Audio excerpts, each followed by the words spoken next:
नमस्कार प्रेक्षकांनो, मालिकेच्या उद्याच्या भागामध्ये आपल्याला पाहायला मिळणार आहे की तारिणीच्या हाती जेपीसी मेडिकल फॅक्टरीबद्दल अजून एक पुरावा सापडणार आहे. म्हणजे नक्की काय सापडणार आहे आणि तो पुरावा सापडणार आहे तो म्हणजे मालती आत्याच्या रूममध्ये. तारिणी इकडे बेलसरेंच्या घरी राहायला आलेली आहे आणि त्या गोष्टीचा फायदा आता तारिणीला होऊ लागलेला आहे. नक्की काय झालेलं आहे, कशा पद्धतीचा पुरावा सापडलाय आणि त्यानंतर तारिणी इकडे जाऊन जेव्हा कौशिकी आणि दयानंद खांडेकर यांची भेट घेणार आहे तेव्हा नक्की कोणत्या गोष्टी समोर येणार आहेत, काय विचारणार आहे तारिणी, हे सगळं आपण पाहणार आहोत. त्यासाठी हा व्हिडिओ शेवटपर्यंत पहा. त्याचबरोबर चॅनलवरती नवीन असाल तर इकडे चॅनलला नक्की सबस्क्राईब करा. तारिणी आता बेलसरेंच्या घरी आलेली आहे. मालती आत्या रूम आवरत असते तेव्हा तारिणी तिला मदत करू लागते. मग मालती आत्याला तारिणी विचारते, काय झालं त्या ग, केवढी जुनी रद्दी काढलीस ही? आता मालती आत्या कशी आहे ते आपल्याला माहितीच आहे. मालती आत्या म्हणते, जुनी रद्दी नाही आहे, महत्त्वाचे कागद आहेत त्यांचे, एम-आर होते ना ते, म्हणजेच मालती आत्याचे मिस्टर जे एम-आर होते आणि त्यांची जेपीसी मेडिकल फॅक्टरीच्या तिथे हत्या झालेली होती.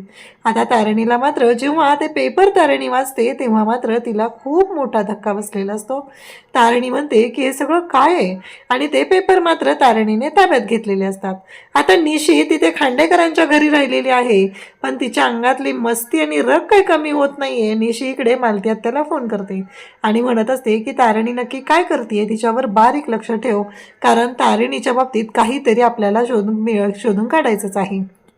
इकडे मालती मात्र बाहेर गेलेली असते. तोपर्यंत तारिणीने ते जेपीसी मेडिकल फॅक्टरीच्या संदर्भातले सगळे पुरावे ताब्यात घेतलेले असतात, पदराच्या आड लपवलेले असतात आणि ती कागद तशी तिथे ठेवलेली असतात कारण कोणाला काही संशय येणार नाही. आणि तारिणी बाहेर जाते आणि केडीला फोन करते. केडीला फोन करून ती सांगू लागते की केडी, एक महत्त्वाची गोष्ट तुला सांगायची, जेपीसी मेडिकल फॅक्टरीच्या संदर्भातले महत्त्वाचे कागदपत्र मला मिळालेले आहेत, कारण आपल्याला तो जो राऊत आहे तो काही सापडत नाहीये. मग आपल्याला ह्या सगळ्या गोष्टींचा शोध घेणं गरजेचं होतं आणि मग जेपीसी मेडिकल फॅक्टरीच्या संदर्भातला जो राऊत आहे आणि नक्की काय झालेलं होतं, आता आपल्या सध्या तरी आपल्याला त्या राऊतच्या संदर्भातली माहिती पूर्णपणे मिळालेली नव्हती, तर आत्ता माझ्या हाती माहिती मिळालेली आहे. कारण टेक्नोने सांगितलेलं होतं की तो राऊत जो आहे तो निघून गेलेला आहे, तो परदेशात गेलाय, तो परत आलेलाच नाही. त्याचबरोबर टेक्नोच्या म्हणण्यानुसार अशा गोष्टी घडत होत्या की राऊतच्या संदर्भातली, म्हणजे किशोरचंद्र राऊत जो आहे मेडिकल फॅक्टरीचा CEO, हा जो आहे तो काही केल्या परत माघारी आलेला दिसलेला नाही, कारण त्याच्या अकाउंट नावावरती किंवा कोणता नंबर तिथे रजिस्टर नाही आहे, ही सगळी माहिती मिळालेली असते. आणि प्रकाश बोडक म्हणजे मालती आत्याचे मिस्टर यांच्या संदर्भात आता त्यांच्याच कपाटामध्ये इकडे तारिणीला बऱ्याच गोष्टी मिळालेल्या असतात. तारिणी आता घरातून बाहेर गेलेली असते, तर आता निशीने सांगितलंय मालती आत्याला की तारिणीवर लक्ष ठेव. आता त्यांना प्रश्न पडतो की तारिणी कुठे गेलेली आहे, म्हणून मालती आणि त्याचबरोबर काव्या दोघीही तारिणीच्या मागे जातात आणि पाहतात तर काय, तारिणी इकडे केदारला भेटायला आलेली असते. केदार ऑफिसला निघालेला असतो आणि ऑफिसला जाता जाता तारिणी केदारला भेटते. हे जेव्हा त्या दोघी पाहतात तेव्हा मात्र त्या दोघींनाही धक्का बसतो. आणि त्याचबरोबर हे सगळं जेव्हा घडत असतं तेव्हा मात्र आता तारिणीच्या लक्षात येतं की काव्या आणि मालती दोघीही तिचा पाठलाग करत आलेले आहेत. आणि काव्याने इकडे तारिणीने महत्त्वाचे पेपर आणलेले असतात आणि ते पेपर ती इकडे केदारला देत असते. या दोघींनी मात्र आता पाहिलेलं असतं. आता काय करायचं हा मोठा प्रश्न उभा राहिलेला असतो. केदार म्हणत असतो की काय होऊन बसले हे बॉस. तेव्हा तारिणी म्हणते, काळजी करू नको, मी करेल मॅनेज, काय करायचं आहे ते, काही काळजी करायची गरज नाही. आणि त्याचबरोबर हे सगळं जेव्हा घडत असतं तेव्हा मात्र बऱ्याच गोष्टी आता समोर येऊ लागलेल्या असतात. आणि त्याचबरोबर इकडे हे सगळं जेव्हा चालू आहे तेव्हा केदार आणि तारिणी यांनी आता टेक्नोला फोन केलेला आहे आणि जी कागदपत्र मिळालेली आहेत ते टेक्नोला दिलेले आहे आणि त्यानुसार टेक्नोने माहिती काढलेली असते. म्हणजेच त्याच वेळी काय झालेलं होतं, नक्की फ्रॉड काय झालेला होता, ह्या गोष्टी आता शोध सुरू झालेला आहे. कारण त्या दिवशी जे कॅसेट रिपेअर झालेलं होतं ते रिकवर झालेलं होतं, त्यामध्ये निम्माच डेटा आलेला होता. पुढच्या डेटाचं काय, तर पुढचा डेटा या माहितीवरून मिळणार असतो.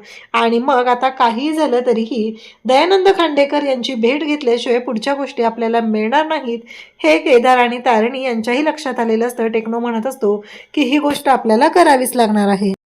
केदार आणि तारिणीला आता बऱ्यापैकी डेटा मिळालेला असतो. त्यामध्ये अजून तरी इकडे वसुधाचं नाव मात्र आलेलं नसतं, पण दयानंद काकांच्या संदर्भात बऱ्याच गोष्टी आलेल्या असतात. म्हणजे दयानंद काका सुद्धा त्या JPC मेडिकल फॅक्टरीमध्ये त्या ट्रस्टीमध्ये, त्या बोर्ड ऑफ डिरेक्टरच्या टीममध्ये ते होते आणि त्यानंतर हा सगळा गोंधळ झालेला आहे.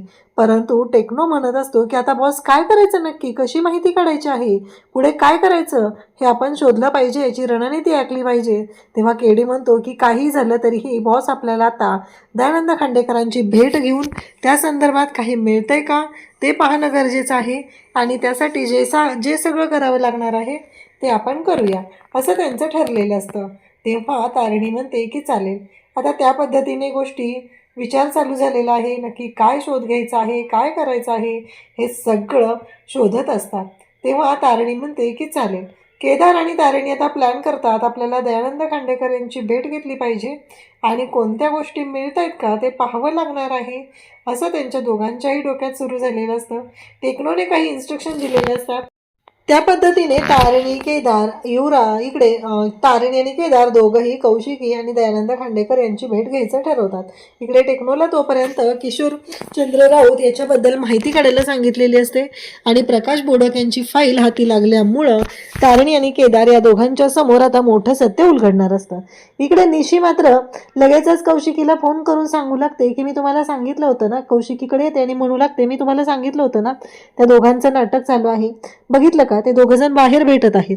तेव्हा कौशिकी म्हणते की बस झालं निशी आतापर्यंत संशय घेणं वगैरे या सगळ्या गोष्टी, कारण मी तुला सांगितलेलं होतं की तू काय सांगायचं ते सांग, पण मला जे काय करायचं आहे ते मी करणार आहे, याच्यामध्ये तू पडायची काहीही गरज नाही असं कौशिकीने स्पष्टपणे तिला सांगितलेलं असतं. तेवढ्यातच दयानंद काका तिथे येतात आणि म्हणतात एकतर माझी सून घराच्या बाहेर गेलेली आहे आणि हे सगळं काय चाललेलं आहे, त्या दोघांमध्ये भांडण झालेलं आहे. तेव्हा निशी म्हणत असते की नाही, त्यांचं ते सगळं नाटक आहे, ते दोघंजण आज एकमेकांना भेटलेले आहेत.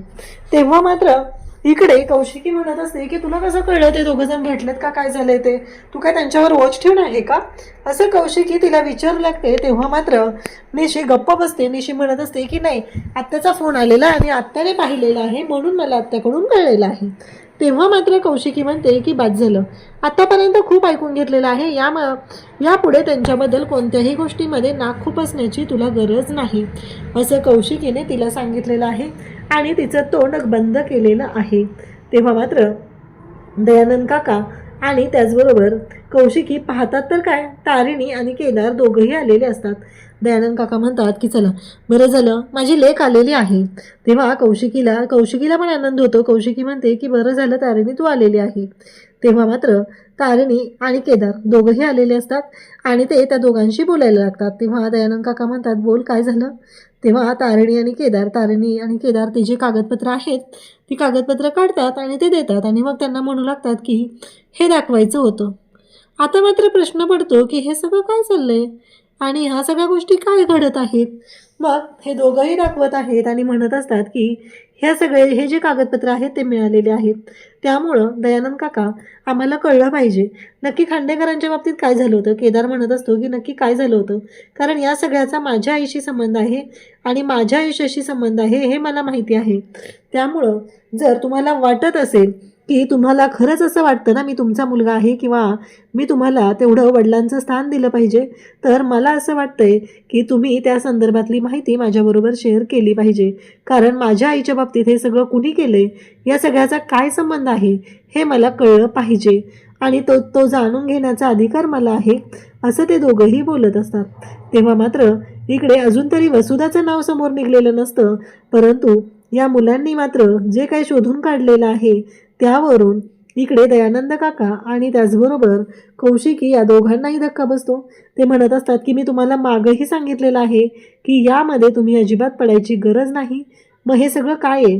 तेव्हा मात्र तो सांगत असतो की हे बघा दयानंद खांडेकर, मी तुम्हाला सांगितलेलं आहे जर माझ्या आईच्या बाबतीत जे काय झालेलं आहे ते जर मला कळलं तर कदाचित तुमच्यात आणि माझ्यामधला गैरसमज मिटेल आणि आपलं जे नातं आहे, बापलेकाचं नातं आहे, ते पुन्हा बहरण्याची शक्यता असेल. पण तुम्ही जर मला याबद्दल काही सांगितलं नाही आहे, माझ्या आईचा गुन्हेगार कोण आहे त्याला शोधायला जर मला मदत नाही झाली तर मी काहीच करू शकणार नाही अशा पद्धतीत केदार बोलत असतो. आता मात्र दयानंद काकांकडे काहीच पर्याय राहिलेला नाही आणि त्यांनी सगळ्या गोष्टी केदारला सांगायचं ठरवलेलं आहे. त्यानंतर काय काय उलगडा होईल हे आपण पुढे पाहणार आहोत. अशाच अपडेटसाठी चॅनलशी कनेक्ट राहा. थँक्यू.